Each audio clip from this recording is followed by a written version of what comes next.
Welcome to your weekly update for July 11th through 15th. And I've been by myself all week on the farm or on the homestead, building on the homestead. I've had one guy, John, who's been working on the siding. We'll go look at that in a bit. But it's just been me doing the gardens and this greenhouse this week. So I'll give you guys a little tour of 3 or 4 things, broad things that have happened this week. So just a reminder, if you don't follow me at fromthefield.tv. That's where I post all my daily vlogs. So I had a daily vlog today and every other day of this week, and all the little details. When we do these weekly updates, I just kind of show you broad strokes of the main highlights of what I did without any of the details usually. And yeah, all that's at fromthefield.tv. You can sign up for 7 days free without any obligation. If you don't like, you can cancel it, no problem. Okay, so let's get into it. Well, it's been, it really feels like it's been the first real hot week, hot all week, clear, and dry. But it's been lovely because it's always breezy up here. So it could be 34 degrees Celsius in stale air, but with the breeze, it feels like 28, 29. So it's really nice. And right now I'm working on the third greenhouse. So this week, I think last week we just had the form built for this. So yeah, I stripped the form. I did all this myself. And here's our concrete. It's a really crude but simple foundation for these greenhouse bows. Again, because I don't have, I'm on such rocky ground, I can't just pound in ground posts here. So this was a new terrace that we shaped out of rock overburden and packed and packed and packed. So it would have been really nebulous to pound in ground posts here. I don't think it would actually even be possible. So this is what we did as a solution for that, and I like it. I think it's fantastic. I kind of wish I would have built more high tunnels this way in the past, though I was never on land that I owned, so why would I have? But well, at least a place that I could put a high tunnel. But I like the way it's turned out, and it's really cool because it's actually making everything really straight and easy to do it. I've laid down my toe kick board really quick, doing the first hit board here. And yeah, what'll happen here is we'll do these boards across, and then I'll do my ridge pole. And on this greenhouse, I pre-drilled everything. So there's going to be 8 wires that hang up here. There's 4 beds in here, 1 foot apart, 30-inch beds, 15 or 18 inches off the bows. So wide walkways around, and then 1 foot paths in the center. And the reason I did that is to keep as much distance off the cold wall as possible. And I'm gonna insulate that, I'll show you that in a second. But yeah, that's what we've got. And so these wires, right, so these hang 2 above each bed, and they're basically 6 inches from the edge of each bed. So 2 wires here, or 2 wires up there, and then I can hang trellis strings from basically 2 there and 2 there. So now all of my greenhouses are equipped with vertical infrastructure. And the main reason for this is it gives you options, so you can always trellis something, which is actually very handy. So, you know, in the spring, I'll probably trellis peas in here, probably first crop of beans. We'll do a lot of crops in these greenhouses. These greenhouses it'll be like an 80-20 thing. 80% of our food that we eat year round will come from these greenhouses, no question, in the summer, spring, fall, and winter. And we want to have them as skookum as possible. So yeah, those wires are going to go in. So this greenhouse this should be all finished next week. We'll get the poly up fairly quick, and then I'm going to do all my groundworks in here. So doing all my hardware work first, everything I have to do above, so that I'm not doing anything on finished beds, basically. So this greenhouse will be a single layer poly. It'll have 2 roll-up sides. It'll have end walls. And this is where I'm putting all of my fall crops. So I've got broccolinis coming in here, cauliflowers, kale, romaine lettuce, overwintered carrots. We'll have some late carrots too. There'll be some beets, some parsnips. There'll be spinach. those main crops basically, and it's a cool house. So this greenhouse isn't heated. There's no water in it year round. You know, once it's winter, nothing in here is getting watered. It won't need to be watered. But that's what separates this greenhouse from those, is that this one is just single poly 3-season tunnel, but you can overwinter in the tunnel like this. And actually what I'm going to do is put in this insulation, rigid stuff, on the inside of the foundation, and it'll all just go in here. We'll cut it to the height of the footing, and then this will all get buried in soil, and then it'll just finish like that. But it'll most likely disappear because I'm bringing so much extra soil in here. These beds will probably be 4 to 6 inches higher than this wall, this foundation wall. So there'll be a big walkway and then a big mounded up bed, just like these essentially. But I've got a lot of material to bring in here, and so it'll go just like it did with these ones. Bring in a bunch of screened subsoil, level that out, rake that, shape the beds, and then bring the topsoil in and apply that to just the tops of the beds, and then bring in the mulch, lay it in thick in the walkways, and then we're pretty much good to go. And then I'll stale seed bed. I'll water these beds for weeks because the crops that are going to go in here aren't going in here for a while, and flush out all the weeds. And then this thing will be ready for fall planting and overwintered crops. So let's head up to the other garden terrace, and I'll show you what I did there. So we're in this new terrace. I showed you guys this week. I think I was just starting to shape the beds for this, but it's all planted. So it's mostly corn. I've got a bed of pickling cukes here, a bed of asparagus, and behind the camera, a small bed with 2 zucchini plants. So that's a block right there. That's all my corn for the season. One last shot of pickling cukes. These will be ready by early September, late August. And just want to get a big picking and do a bunch of pickling before the fall. But that's this block, and there's another block that I've finished planting over here too. So the homestead right now is all planted out with all the beds that I have except 2. But I've got 4 long ones to make in the greenhouse, and I've got another 4 that I can put down here between this first terrace and the greenhouse. But yeah, this block is all planted out. I'll show you guys the other one that I planted. So this block, the home terrace, is all planted out. I did a bed of summer carrots there. I did 3 beds of hand-planted dry beans here. Did some dry beans, and then 1 just bush beans for picking. And I left a small chunk for my basil there that's going to go in, my last crop of basil for the season. And then I've got 2 beds there left over after the potato beds that I might put one of them to strawberries. My strawberries in the Pasasola greenhouse are really starting to split off, so I could take all the runners and basically plant out more plants right now and essentially double that crop before the end of the season, and then I could split it off again in the spring.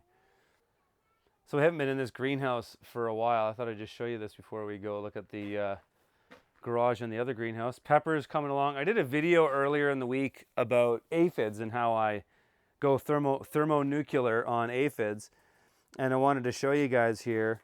Come in and take a look. We're I think 3 or 4 days after I shot that video, and there's barely any.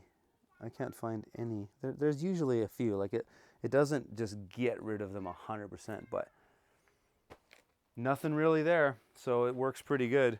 And this greenhouse is coming along good. I got to stay on top of the pruning in here. It's like I got to start doing it at least once every 4 or 5 days because it just gets haywire. Cannabis is coming along good. I've been pruning these. I've been pruning all the main leaders, and I'll probably leave them now because I've got 1, 2, 3, 4, 5, 6, 7, 8, which will make a nice little bush plant, and then not make them so big that they shade everything else out in here.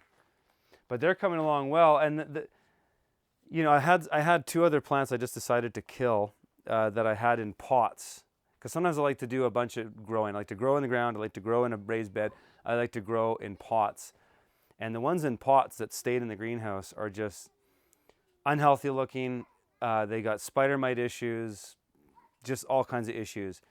Coming in here and looking at these plants, and these are absolutely beautifully healthy. There's no spider mite issues in here.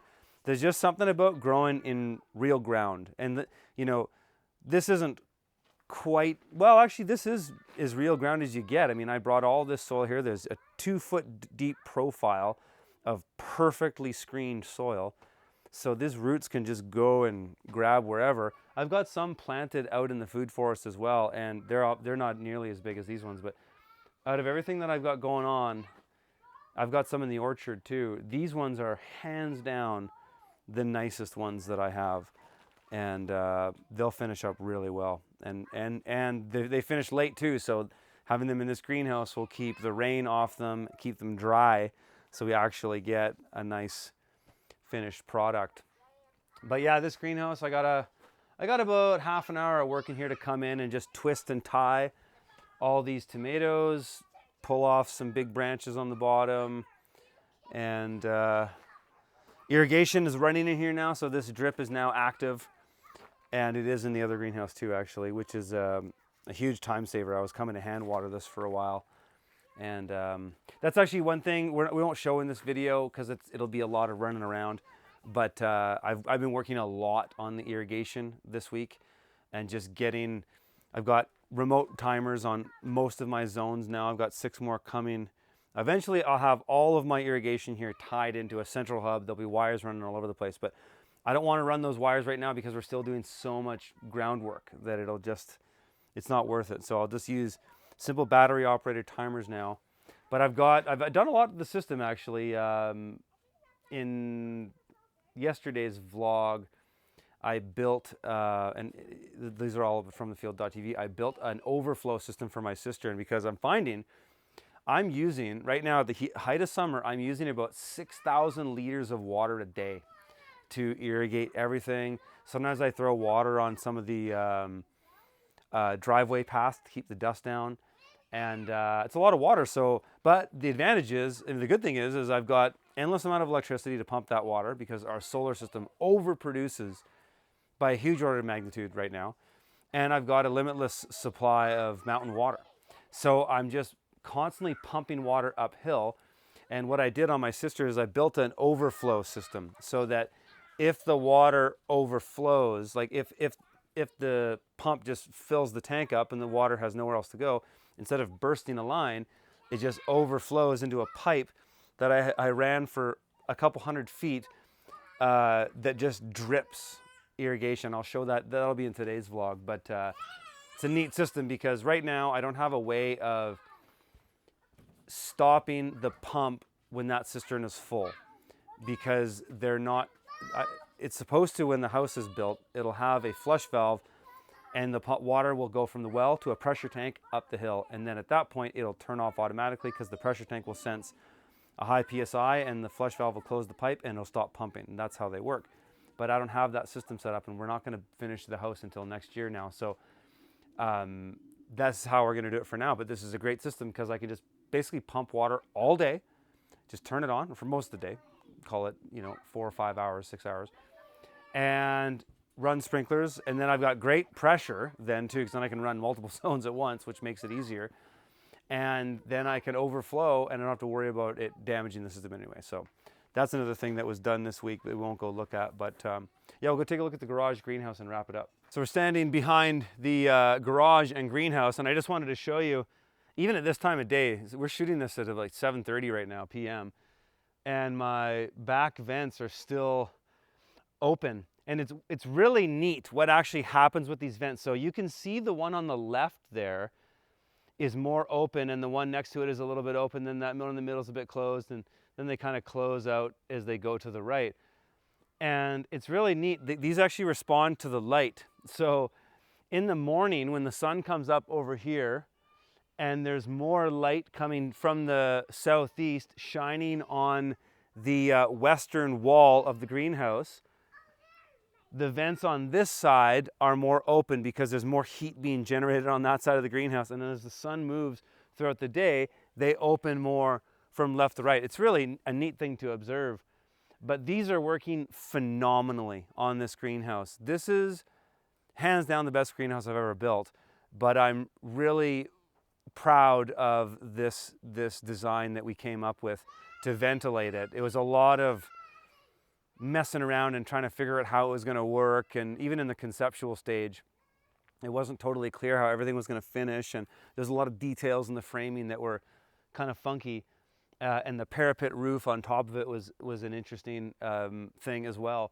But they work incredibly well. The one thing I will say is I actually wish I would have built them 6 inches to a foot bigger, these vents. And now I say that because, you know, you really cannot overdo ventilation in a greenhouse. You just can't. Having said that, they work phenomenally. And inside of that greenhouse, at the height of the day, it's the same temperature in there as it is outside. It's actually, if you're not in direct sun, it'll actually feel a little bit cooler. And as long as I keep my windows open, everything just flows out. So it works incredibly well. But on the building itself, you can see we've got the hardy plank is all coming up, the steel cladding along the bottom. We're now doing the side over there. And you can see in the corner here, there's some wood mounted up on those planks. That's going to be part of my tool wall, my outdoor tool wall. So all my garden tools, my landscaping tools, rakes, cedars, things like that will be hung on those boards. And those boards will be painted to the same color that our trim is going to be, which I think is going to be black. All of our corners and trims around the windows and stuff, yeah, it'll be black because the windows are black. And so those will be black as well. And then those little roof units there will be clad with the same material, which is called Prolock. So it's a standing seam metal roof. It'll be clad with the same stuff with a flashing on the side, a copper penny flashing just like that as well. And so, yeah, last week we also finished more electrical stuff, which I won't necessarily get into too much, but we did finish all this stuff up, all the wiring. So my generator's ready to go on here once I finish pouring this slab. I've got a trench dug for one of my boiler lines that I've got to pipe in. So there's a lot more work to be done on that, but it's not really a priority thing right now. Right now I'm just focused on keeping things moving on the food production front and the land front. And then once I'm done that stuff, then I'll move to a lot more other just kind of general landscaping, road maintenance, things like that later into the season. Road maintenance too, we definitely have a lot to do, but it's one thing that I actually really like to do in October when there's lots of rain, because then the roads pack well. So I'll probably save all that work for then. But yeah, I'll leave it there for this one, folks. And again, if you want to see my daily vlogs, head over to fromthefield.tv and sign up for 7 days, no obligation if you want to check them out. And if you like this video, smash the like button, subscribe to the channel if you haven't, share the videos with your friends, and I'll see you guys in the next one.